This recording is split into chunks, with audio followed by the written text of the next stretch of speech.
सुदामा जी महाराज अपनी पत्नी के बड़े आग्रह पर द्वारिका गए, कथाएं सबको पता है। द्वारिका जाकर के श्री सुदामा जी महाराज बड़े दीनता में द्वारपालों से कहते हैं कि भैया हम सुदामा हैं, कृष्ण के बचपन के सखा हैं, और हमारा मिलने का बात करने की ऐसी कोई योजना नहीं है, समय हो तो करेंगे, नहीं तो हमको कहीं खिड़की से दर्शन करा दो। कृष्ण मेरे बचपन के सखा हैं, सांदीपनी गुरुकुल में हम दोनों साथ पढ़े। और बंधुओं, सुदामा जी कैसे सखा हैं पता है ठाकुर जी के? ठाकुर जी सो जाते हैं रात में और सुबह उठ करके पढ़ना है, गुरु जी सांदीपनी उपाध्याय जी परीक्षा लेने वाले हैं, सुदामा जी उठाते हैं, लाला उठ जा परीक्षा है आज। ठाकुर जी कहें तू पढ़ ले, मैं बता दियो। सुदामा जी पढ़ते हैं, अध्ययन करते हैं, और सुदामा जी अपनी परीक्षा पर ध्यान नहीं देते हैं, बैठे बैठे लाला की ओर देखते रहते हैं।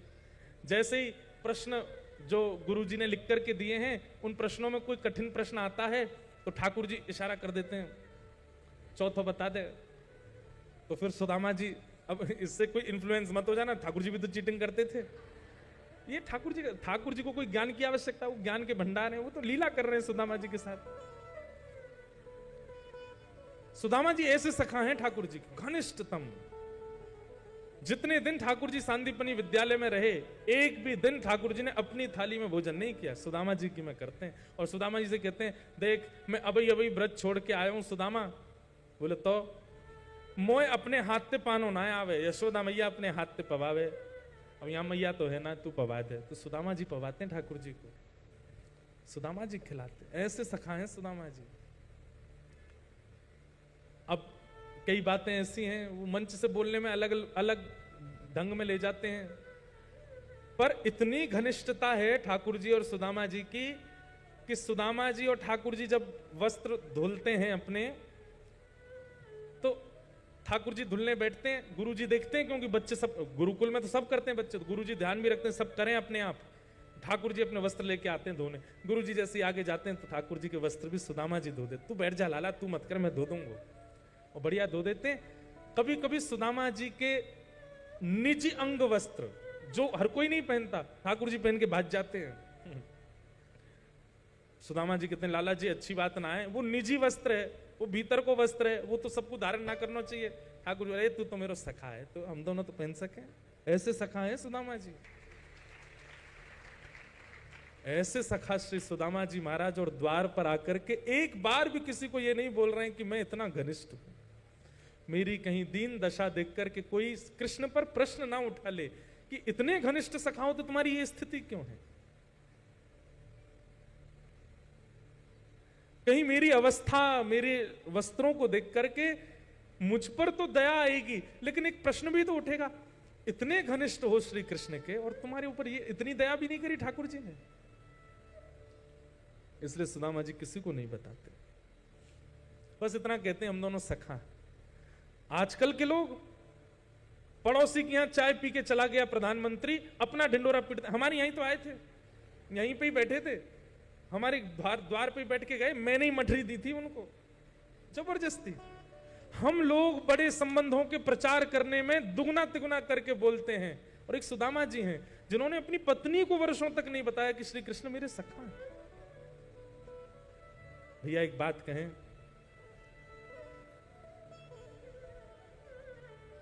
जहां पवित्र संबंध होता है ना, उसका ढिंडोरा नहीं पीटना पड़ता, उसका बहुत प्रचार नहीं करना पड़ता। आजकल बुरा नहीं मानिएगा, प्रचार का जमाना है। आप लोगों से कान पकड़ के क्षमा मांग रहा हूं मैं। हमसे जितने लोग मिलने आते हैं ना, अगर उन सबके फोन बाहर जब्त कर लिए जाएं कि फोटो नहीं खींचना महाराज जी के साथ, आधे तो वहीं से लौट जाएंगे। बिना फोटो के काय को जाना, कोई महाराज जी हमारा कुछ दे रहे हैं, हमें फोटो ही तो चाहिए हमें। प्रचार। और एक सुदामा जी हैं, ऐसे घनिष्ठ सखा हैं श्री कृष्ण के, लेकिन किसी से इसलिए नहीं कहते हैं क्योंकि कहीं कोई ये ना सोच ले कि इन पर कृपा नहीं की श्री कृष्ण ने। द्वारपालों से जाकर के कहते हैं,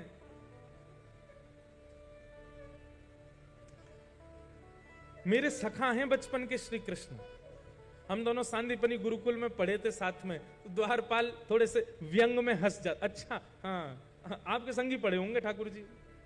सुदामा जी बोले हाँ हम संग ही पढ़े थे, मैं मिलने नहीं आया हूं, मैं उनसे कोई बैठ के मुझे वार्ता नहीं करनी है, कोई उनके साथ भोजन प्रसाद कुछ नहीं कुछ देना लेना भी नहीं है, हो जाए तो आप करा देना, नहीं तो कोई खिड़की हो जहां से वो मुझे दिख जाए, मैं देख करके वापस चला जाऊंगा।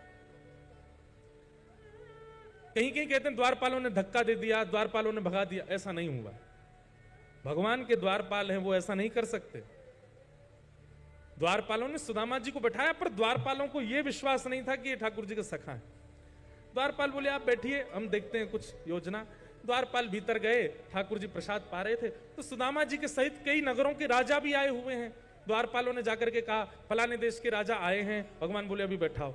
वहां के राजा आए, उनको कहो 2 दिन रुकें।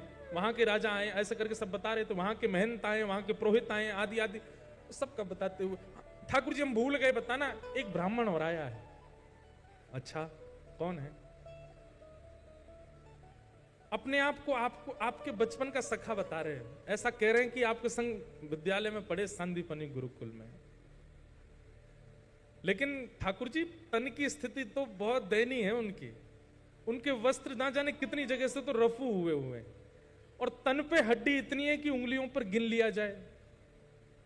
बीच बीच में प्रशंसा भी करते हैं, लेकिन इन सब के बावजूद भी ललाट पर तेज तो बहुत है उस ब्राह्मण के। ऐसा लगता है कि त्रिकाल संध्या करता होगा। बहुत दूर से चल के आया, पैरों में छाले पड़ गए हैं और कह रहे हैं कि हमें मिलने का ऐसा कोई मन नहीं है। ठाकुर जी अगर अवकाश देंगे तो मिलेंगे, नहीं तो कहीं खिड़की से आपको देख करके जाने को राजी हैं। उन्होंने अपना नाम सुदामा बताया। सुदामा नाम सुनते ही ठाकुर जी स्तब्ध हो गए और ठाकुर जी को वो बात चुभ गई कि पहले राजाओं का परिचय दिया गया, पहले सबके बारे में बताया गया, सबके इतना महिमा मंडन किया गया, और श्री सुदामा जी का नाम अंत में वो भी भूल गया था, याद आई तो बताने लगा। इस प्रकार से परिचय दे रहा है। ये क्या जानता है कि सुदामा मेरे लिए कौन है? भगवान बोले सुदामा आया द्वार पर। जी भगवान, और तुम उनको वहीं छोड़ के आ गए हो? प्रभु आप प्रसाद पा रहे थे। इतना तो ठाकुर जी ने सुना ही नहीं है। थाली सामने रखी है, साक्षात लक्ष्मी परांबा जगदम्बा रुक्मणी सामने भोजन हाथ में रोटी परोसने को खड़ी हैं। सब बड़े बड़े ऋषि महा सब वेद ध्वनि कर रहे हैं, ठाकुर जी प्रसाद पा रहे हैं, और बीच प्रसाद में ठाकुर जी अपनी चौकी से कूद पड़े। चाहते तो दंड देते, विलंब चाहते तो दंड देते, समझाते, बात करते, लेकिन ठाकुर जी को इतना सब्र कहां। सुदामा बाहर खड़ा है, नेत्रों से अश्रुधार गिर रहे हैं, दौड़ रहे हैं ठाकुर जी। मुकुट कहीं गिरा, जैसे कोई बेसुध हो जाता हो, जैसे किसी को अपने तन की सुध ना रहती हो। इस अवस्था में ठाकुर जी आ गए, दौड़ पड़े द्वार पर। मेरा मित्र सुदामा आया है, मेरा सखा आया है। आज वर्षों बाद सुदामा को देखने जा रहे हैं। 7 देहरियां हैं ठाकुर जी के भवन में। हर देहरी पर बड़े बड़े राजा, बड़े बड़े सैनिक, बड़े बड़े गाजे बाजे बजाने वाले खड़े रहते हैं ठाकुर जी के स्वागत सम्मान में। हाँ, सब ठाकुर जी को देख रहे हैं, और ठाकुर जी की इस आतुरता को देख सब पीछे दौड़ रहे हैं। ऐसा कौन आ गया जिसके लिए ठाकुर जी दौड़े चले जा रहे हैं?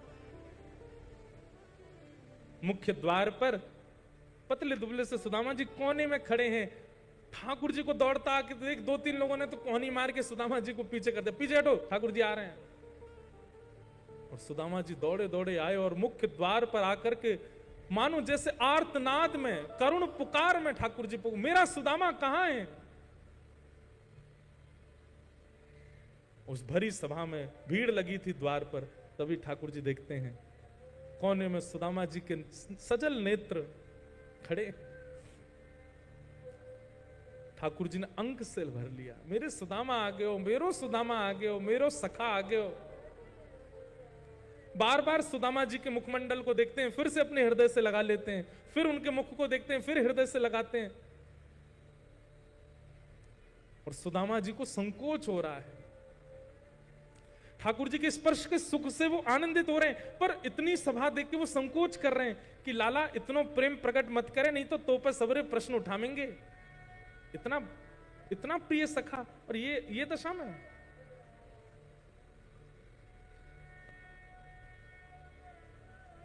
सुदामा जी ने अपने गाल से, अपने अधर से, अपनी नाक से, अपने माथे से सबसे स्पर्श किया सुदामा जी का। अपने नेत्रों के जल से मानो अभिषेक कर दिया सुदामा जी का। बहुत देर हो गई, ठाकुर जी द्वार पे ही बस अंक में भरे भरे खड़े हैं, और जितने लोग वहां खड़े हैं सब देख करके आश्चर्य कर रहे हैं, ये कौन है? भगवान बोले, बड़े दिन में आए सुदामा। अरे देखो द्वारिकावासियों, ये मेरा सखा सुदामा, मेरा प्राण सुदामा है। कभी इसके बारे में तुमने नहीं सुना होगा, ये क्योंकि प्रचार नहीं करता है, आज आया पहली बार द्वारिका। और ठाकुर जी गले में गलवैया डाल करके सुदामा जी को लेकर के भीतर जा रहे हैं, और बीच बीच में चलते चलते ठाकुर जी को जाने क्या होता है, रोकते हैं, फिर सुदामा को अंग से भर लेते हैं। तुझे इतने दिन में याद आई मेरी, इतने दिन बाद आया तू। मानो आज ठाकुर जी अपना राजकीय स्वरूप भूल गए हों। सुदामा जी को लेकर के अपनी स्वधर्मा सभा में पहुंचे, जहां ब्रह्मादि देवता भी आते हैं, और किसी आसन पर नहीं, किसी सामान्य कुर्सी पर नहीं, किसी सामान्य चौकी पर नहीं, द्वारिका के राज सिंहासन पर ले जाकर के सुदामा जी को बैठा दिया। बैठे हुए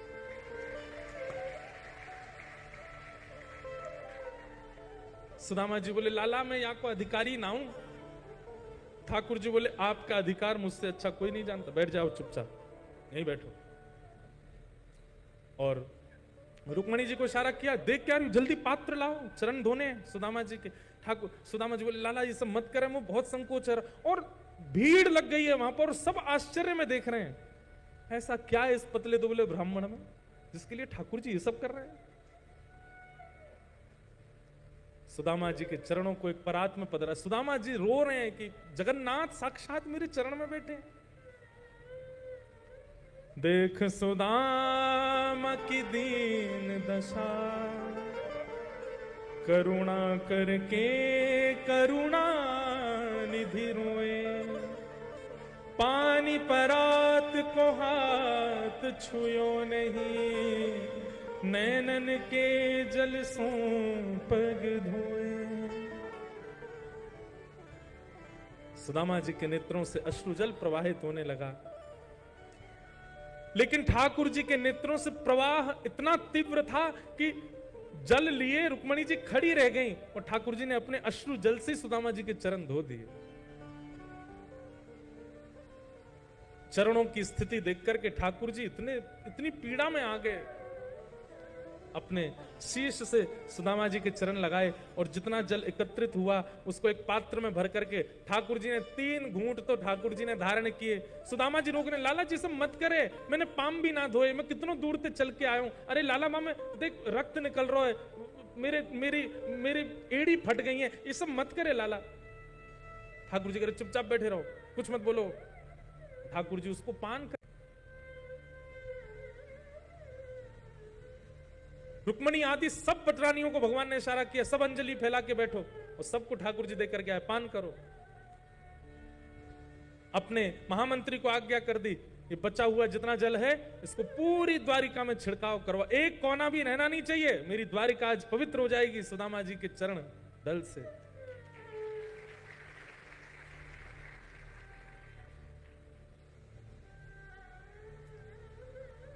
इतना मान देते हैं ठाकुर जी। और बैठ गए चरणों को अपनी गोद में रख करके, और सुदामा जी से बोल रहे हैं, बहुत दिन में आए, मेरी याद ना आवे तुम्हें?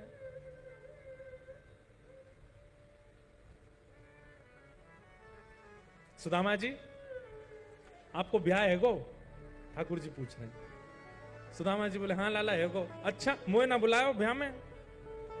लाला अब तो तू राजा बन गो है, तो ये बुलावे को मतलब है तेरे संग में 25-30 तो हाथी आमेंगे, 50-60 घोड़ा आमेंगे, उन पे बैठ के सैनिक आमेंगे, और इतने लोगों ने बुला के दावत करानो मेरे बस की बात तो ही नहीं लाला।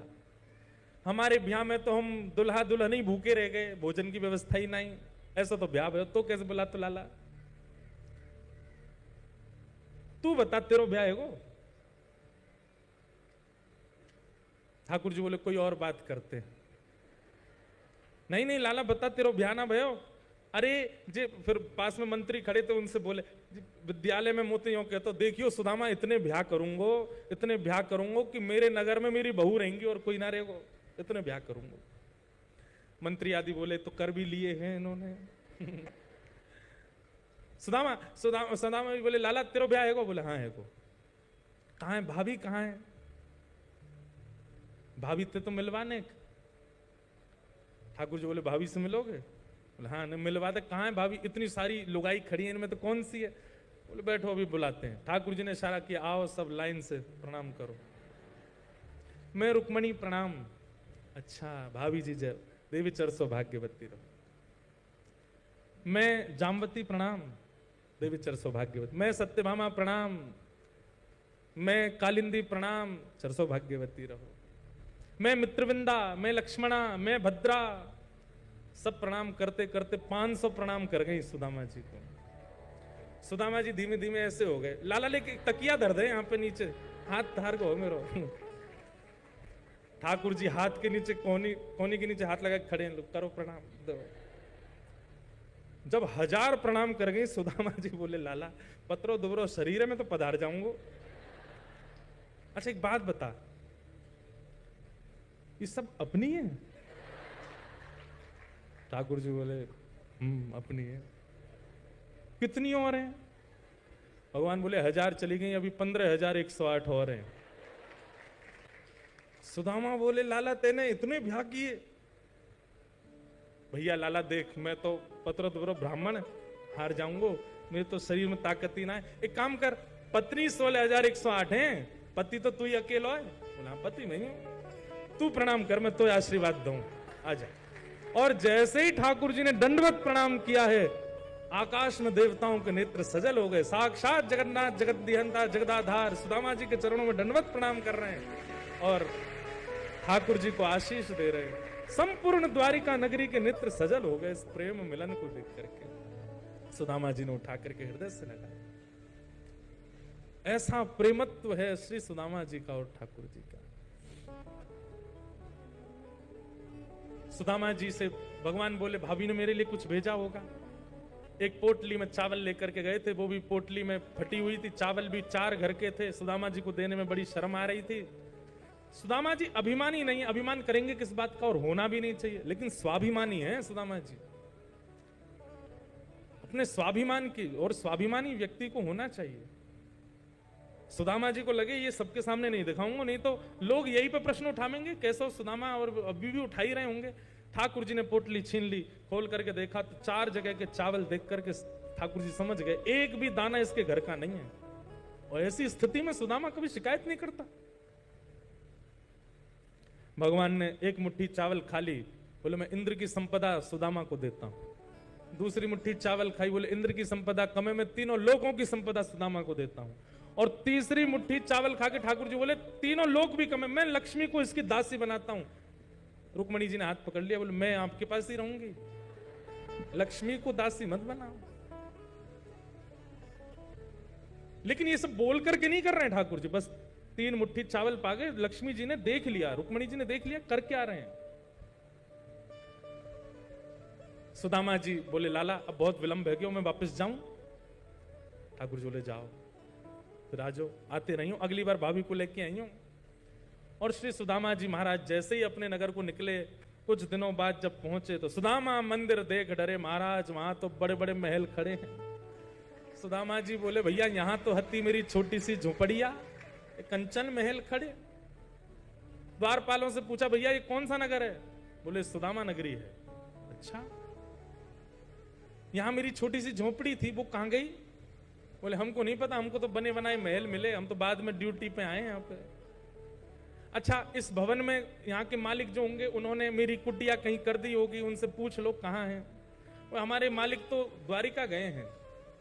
सुदामा जी बोले ऐसा क्यों लग रहा है ये मैं ही हूं? अरे नहीं नहीं हम नहीं है, श्री कन्हैया ने तो बताओ हमारी धोती उलाएं बदली, जा में गए वही में आ गए, कहा देखो। अच्छा, उनकी पत्नी तो होंगी सुशीला। सुदामा जी बोले अगर हमारी पतली दुबली फटी सी साड़ी में पत्नी होगी तो समझ जाएंगे ये हम ही हैं, नहीं तो चले जाएंगे। लेकिन जब आवे संतोष घन सब धन धूरि समान। जब संतोष जीवन में आना, एक बात आपको बहुत गूढ़ता बताएं, व्यक्ति धनवान होने के बाद आप देखेंगे उसके गाल फूलने लगते हैं, थोड़ा मोटापा आने लगता है, थोड़ा सा वो पहले से हेल्दी होने लगता है। क्यों? रोटी खाता है, दाल चावल खाता है, पहले से अधिक खाता है, इसलिए नहीं, क्योंकि वो प्रसन्न रहने लगता है। और प्रसन्न जब व्यक्ति रहता है ना, तो एक रोटी भी फलती है उसको। और अप्रसन्न व्यक्ति, हमारे संग इतने कई सारे लोग रहते हैं पतरे दुबरे, 20-20 रोटी खाते हैं, कुछ नहीं होता उनको, अप्रसन्न रहते हैं। और प्रसन्नता जैसी बढ़ती है तो शरीर में लगने लगता है सब माल। सुदामा जी की पत्नी अब थोड़ी सी भारी हो गई थी, और नई साड़ी और बढ़िया सुंदर बन के जैसे ही बाहर आने लगे, सुदामा जी देख करके बोले, सुशीला? सुदामा जी बोले, जे नहीं है भैया, हमारी तो पतरी दुबरी सी, कहां पर जा रहे हैं। जैसे ही जाने लगे, पीछे से ठाकुर जी की आवाज, सुदामा जी। पीछे मुड़ करके देखा तो सुशीला के गले में गलवैया डाल के द्वारिकाधीश वहीं खड़े हैं। सुदामा जी बोले, लाला जी तेने कहा कियो? ठाकुर जी से बोले, मैंने तो कछु ना मांगी, फिर तेने काय को दियो मुझे? ठाकुर जी बोले, जो मुझसे कुछ नहीं मांगता उसको तो मैं खुद को दे देता हूं सुदामा जी। आप कैसी बात कर रहे हैं? और आप मेरे परम सखा सुदामा हैं। अब ये महल संपत्ति, इनसे ये मत सोचिएगा कि आपका भजन घटेगा। मैं एक रूप से द्वारिका में हूं, एक रूप से आपके पास ही रहूंगा, आप सदा आपके संग ही रहूंगा, आप यहीं रहो। और श्री सुदामा जी को लेकर के ठाकुर जी भीतर प्रवेश, ठाकुर जी अंतरंग भाव से सुदामा जी के भवन में ही रहने लगे, एक रूप से द्वारिका में लीला कर रहे हैं। ऐसे ठाकुर जी ने सुदामा जी पर अनुग्रह किया। बोलो भक्त वत्सल भगवान।